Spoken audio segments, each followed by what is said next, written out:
երկրորդ համաշխարհայինից հետո չգիտեմ տեսել ես այդ կադրերը, որ Ֆրանսիայում Փարիզում այն կանանց ովքեր ոնց որ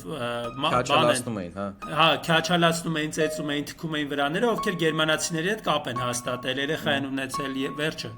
ապրել են սիրույներ են եղել մարմնավաճառությամբ զբաղված գերմանացիների համար կոլաբորացիոնիստ են եղել կարճ ասած էլի այդ նաև գիտես ինչ է հետաքրքիր այս տղամարդիկ չեն արել այս բանը հա գիտես ինչ է հետաքրքիր բան է ցույց տալիս այդ նվաստացած տղամարդու որը ոնց որ կորցրել է այն ինչի իր համար թանկ է եղել ոնց որ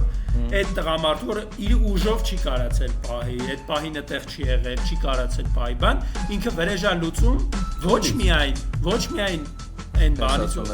փեսացունից այլ նաև վրեժա լուծում են մարդկանցից ոնց որ կոպիտ ասած կյանքից է վրեժ լուծում եթե անկեղծ լինենք այդ իրա թուլության վրեժն է լուծում ինքը իրա թուլությունից է ինքն իրանն է բանանում էլի այդ ինչ որ իմաստով շատ ծանր հոգեբանական բան է ու ասես նայում ես Մոմերոսի մոտ այդ կտոր կա հատված կա որտեղ ասում է